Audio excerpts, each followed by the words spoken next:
Hello, everybody. Sorry it has been a while since I have done videos.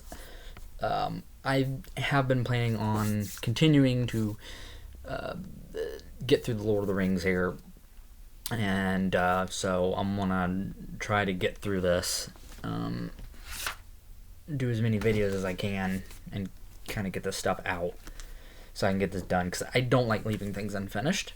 So here we go.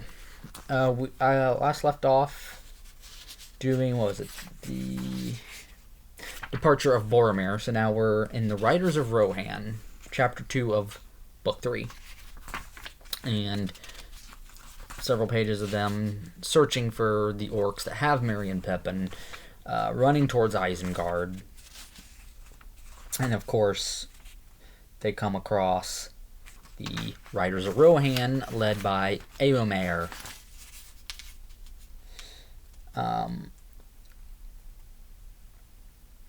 And something you'll notice here is that the names that you're going to see of these here in Rohan, many of them are of Anglo-Saxon origin.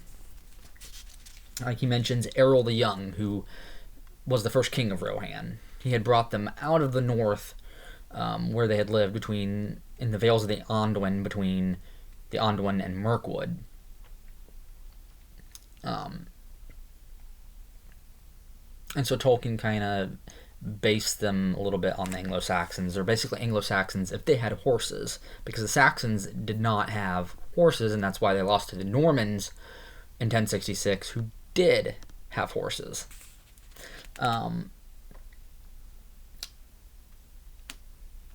But yeah, a lot of these names come from Anglo-Saxon. Errol is where we get Earl from. And of course, you have a rider named Eothane, and then the two horses that they end up giving Aragorn, Gimli, and Legolas, Arod and Hasselfell. Those are Anglo-Saxon names.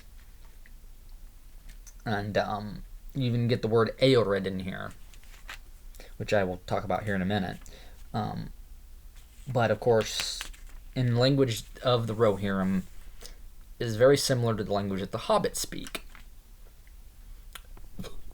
as we will come to find out later.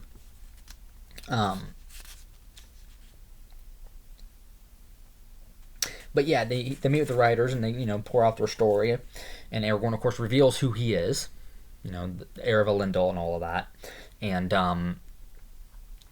he so they tell him about what happened, and they ask if they've seen two halflings who would be small in their eyes like children.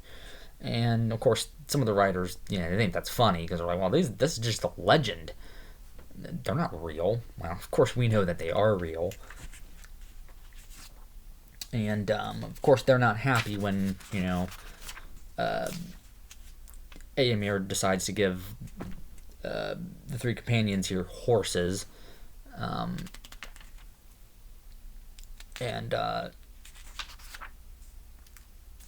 so man, yeah. I got my reader's companion here, but yeah, Eomer of course basically the two elements of the name, Eo, which is war horse or charger, and Mare, which is grand, excellent, or famous. Of course, his father was named Eomund, and of course you also have his sister Eowyn. All Anglo-Saxon names. A lot of it has to do with horses, like Eothane means horse soldier. Now I had mentioned the Eored, of course, which basically a word for the cavalry, but it was 100 troops. So every 100 troops is an Eored. So even their military structure, it seems, is very similar to what the Anglo-Saxons had. And of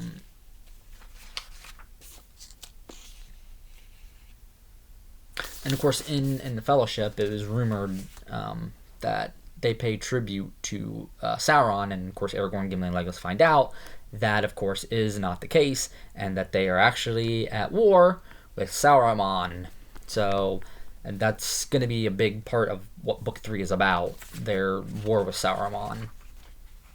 And so, yeah, that's pretty much it for that chapter. And so, yeah. Next up will be the Uruk-hai, so that'll be the next video. So we'll get into that, and yeah, talk to you all later.